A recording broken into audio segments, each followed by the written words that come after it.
all the time, Cinnabon, and process it. And we were told that that's never had a case of mercury poisoning here in the county. If we're talking about historically, I would be very skeptical if that's true, to be honest with you. The miners out here had it very rough being exposed to the amount of mercury that they were exposed to. I don't know of specific cases, but I do have, the other site I work on is Cloud Buena Vista mine, Superfund site. It's another mercury mine. It's down near Paso Robles. And in that case, there are documented accounts of the mine workers being made very ill by exposure to the mercury vapors. In particular, when they roast the ore, they roast it and that volatilizes the mercury. It then goes through a condenser, which back in those days, they used poured concrete as their condensing system, so that they had these up and down chambers that the gas would go through, and the mercury would just cool as it went through those chambers and would drip down and then just run out, and they would have a little funnel and they'd hold a flask under it and they'd fill up the flask with mercury. It had a lot of escape of mercury vapor during that, and also both mercury and hydrogen sulfide gas, which would then come back down as acid rain. So at Cloud Buena Vista, at least, it was causing all kinds of. There's actually an old. It's kind of interesting. There's an old lawsuit by some farmers around there who came after the mine operator because all of their farmland was dying because there was so much acid rain that was coming down on it. It was causing significant damage. What's the shelf life? Very, very, very long. It's a heavy metal, and so it does not. It's an element. It's not a chemical compound that's going to break down over time. It is what it is, and so there's no half-life. It's not breaking down into other components. It remains in the environment. So if they never mine here, you still get the stuff leaking up, or do you have to disturb it to get it? You really have to disturb it to get the kinds of concentrations that we're seeing, because the material otherwise would have been bound into the bedrock. And the rock out here is actually pretty tight, where there's not that much groundwater movement through it except for where there's faults. And so it just never would have had an opportunity to oxidize and volatilize and get into the environment. As to how long, what the shelf life or the life of mercury is in your body, you actually will purge mercury over time, on not that long of a time horizon, number of months. I'm a lifelong fisherman. I fish every chance I get. I'm going fishing this weekend, actually. And I have to have my blood tested for work because I'm working on these sites. And the first time I started doing this work, I had my blood tested, and I had quite high levels of mercury, and that was before I had been exposed to any site issues, and it was because I was eating so much of the fish I caught. And so I didn't eat fish for 4 months, and the amount of mercury in my blood dropped by half. So, it drops over time. So if you eat too much fish and you go, oh no, maybe I've got an issue, you cut back and it will leave your system. Was mercury used as when felting of wool and making of hats? It was. And when people would be mercury poisoned, they would go crazy. Correct. And it causes retardation, and your brain doesn't work right. Correct. So they call that the Mad Hatter disease. And the sorts of what level of mercury causes you to be actually symptomatic is very variable person to person, but it's generally it would be pretty high if you were getting it from fish consumption for you to actually feel the symptoms. Unfortunately, it's a neurotoxin, so it can be very insidious. It can have very subtle effects that you're not going to have Mad Hatter's disease. You're not going to be going crazy, but it can suppress. I mean, it's a neurotoxin. It suppresses neural function, and so it can cause just a general, actually tingling at your extremities, just really slight. It can cause brain fog and some just really slight effects. And as I said earlier, I mean, where it's really the most problematic is for the developing brain, because it'll inhibit the brain's development from an early age, and then you can't really make up for that. Whereas when you're older, you get mercury and you get brain fog, and then your body gets rid of it, and maybe you're okay. I don't know. Something like that. as a lifelong fisherman, I have complicated views. You know, I'm not going to stop eating fish, right? I'm curious, when the EPA does something like fill in those geothermal wells that were left open by somebody, does anyone go after those companies to recover for the taxpayer we paid to fill their wells? Yeah, so we absolutely do. So the LA part of CERCLA, CERLA, is the Liability Act. Right. So CERCLA, the Superfund program, has a very long reach in terms of going after potential responsible parties, and they'll track back. You know, a lot of the time, these companies were bought in the 50s by a company who was then bought in the 70s, who was then bought by a company in the 90s, and then at the end of the day, it's someone like Chevron who's left holding the bill because they're the company where all of those little companies were conglomerated. And so that's how you wind up with a lot of sites like that. In this case, the last party who was kind of left holding the ball was the Bradley Mining Corporation. And they were held liable, but Bradley was never all that large of a mining company. And so although they were held liable to the tune of $104 million, their ability to pay was only about $7.2 million plus the lands that they held, which were turned over into a trust, and as I mentioned, will eventually be sold to offset cleanup costs. So yes, we definitely do go after responsible parties, but in many cases we don't get compensation equal to the cost of cleanup. Question on ongoing testing. Just fish is being tested, or this is not suspended in the water in any way? You said it only binds to solid material. Yeah. So the site historically had impacts to water quality when hermit impoundment would overflow.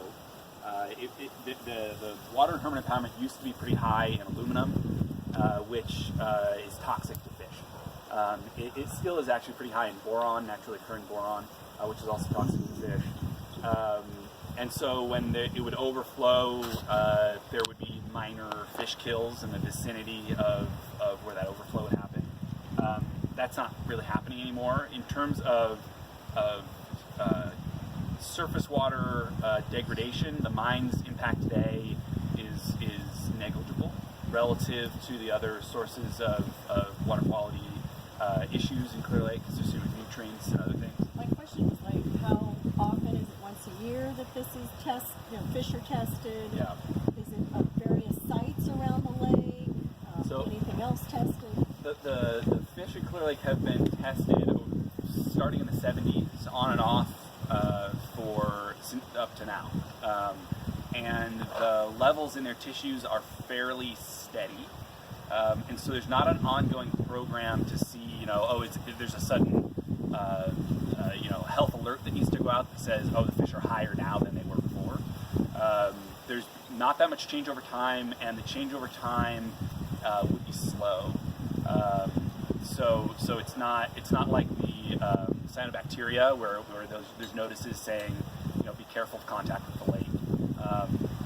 So EPA is actually the USGS program I described is going to involve a bunch of biota sampling, fish and plankton and a variety of things out of the lake that we'll be testing.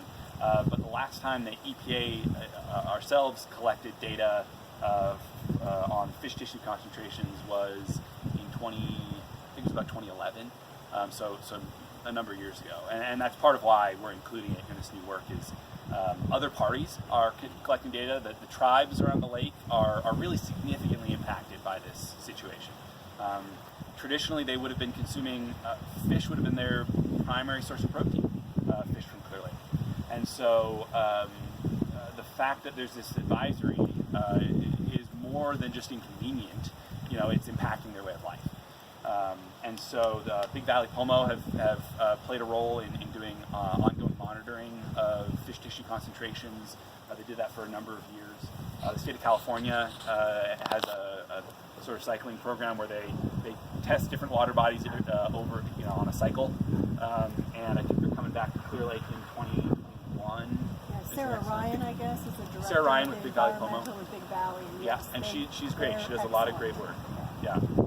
They're also really out front on the cyanobacteria issue as well. So the length of time between testing, is that because it takes time for it to build up in their system. Is that the reason why, or are you testing the water, not necessarily? It's Tissue. because there's not that much change over time, and it's because I don't know. I mean, I've been working on the Sulpher mercury mine for a little less than 3 years. To my eyes, when I first started working on the site, I kind of went, why haven't we tested it in so long? And so that's part of why we're setting this up.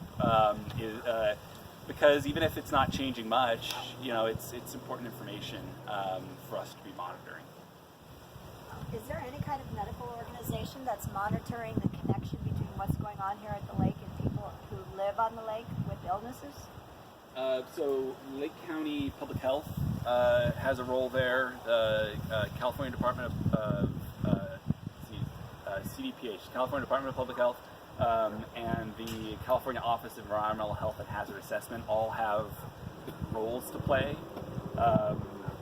As far as monitoring health impacts on individuals, that gets real dicey with people's privacy, with the privacy of their medical records. There's not any sort of umbrella program that's monitoring that. The other aspect to it is that, like I said, the impacts of mercury can be real insidious, real subtle. There's also, there's really not good data to understand if people are being significantly impacted. I mean, we assume, because people aren't even aware of the advisory, and there's people who I'm sure are eating levels well above the advisory, we assume that there's people who are being significantly impacted. We EPA don't have a program for monitoring that on an ongoing basis. Another federal branch called ATSDR, when we first listed the site, they came out and did a health assessment where they actually collected blood samples for individuals. This was back in the early 90s. That kind of thing just isn't done anymore. And what they found then is that there were some people who had significantly elevated mercury, and then there were a lot of people who didn't. So the people who live on the LM site are not being tested because they're actually living on this poison. Sure. They're not being tested by EPA. Our perspective is, if they asked us if we would support something like that, we could do it. It would be, from where we sit now, it would be a real invasion of their privacy. And so unless we're asked to, that's not something that we do. What's the impact of the dust that's floating around here? Yeah, as we're sitting here breathing. It's a good question. For this sort of exposure, none. Because it's not methylated? And that's because the concentrations of mercury and arsenic in the mine waste around the site are low enough that it's very unlikely for the scenario that we as part of the Superfund process, we do what's called a human health risk assessment, and that's the document I said we're now revising, because the prior one was from 1994. That assessment, the 94 assessment, found that there was no real risk to health from the incidental exposure that would come from the roadways in this sort of a circumstance. Whether there's some risk from chronic exposure, we've done the cleanup actions in the neighborhood here in part to address that potential risk from chronic exposure. And this risk assessment that we're developing now will be using kind of newer state-of-the-art methods and toxicity values to reevaluate that. So once that document's out, we can revisit it. So that's the best I can answer it. I'm sorry. You mentioned that the money to do these projects comes from the EPA budget. Right. Do your projects compete against one another? Good question. It does. Can you repeat the question? They couldn't hear she it. said that the funding for this comes from EPA's budget, and so do the projects end up competing against one another. We wouldn't describe it quite that way, but unfortunately, kind of yes.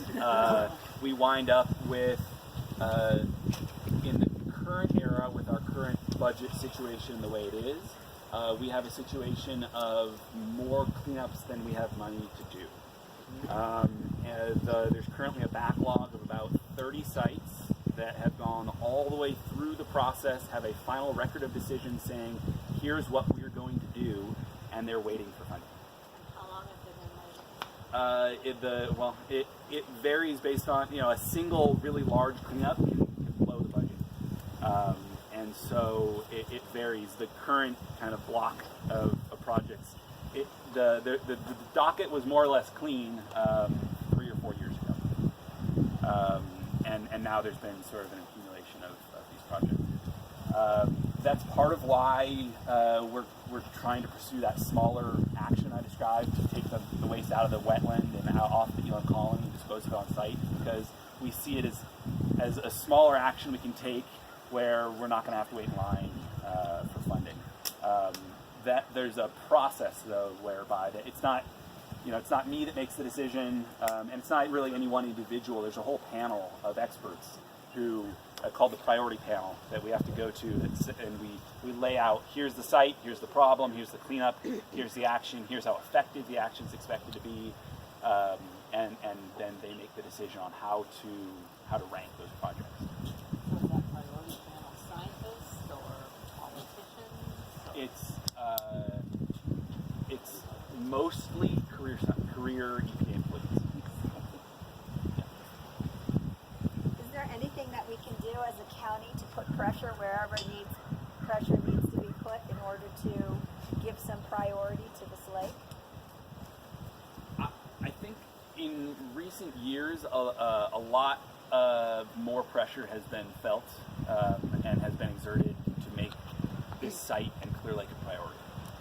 I think that's represented by the Blue Ribbon Committee for the Rehabilitation of Clear Lake, which was set up by State Assembly Bill 707, which EPA is a participant on. In recent years, we have really been making a lot more progress than there was a period of years where unfortunately the site didn't make all that much progress, and it was for a variety of factors. It was before my time working on the site. Today, we're really it might not look like it or sound like it because there's a lot of bureaucracy and process involved, but we're going about as fast as we possibly can with things as they say now. I think for the community to be involved, engaged, and concerned is very helpful. It helps me to say, look, I need this funding because the community is being impacted, the community is concerned, they're vocal, they're engaged. We have that with the Elam tribe and other tribes in the area. We work with the Elam on an ongoing, continuous basis. I mean, I speak with their environmental director, if not once a week, every other week. And we're engaged with them very often, and that helps. I encourage anyone who's interested or concerned, be involved. There used to be a community advisory group for this site, which is a sort of formal process whereby the community can weigh in. That group is sort of defunct. It just hasn't really met in many years. It hasn't met for as long as I've been on the site. If there was interest in starting that group back up,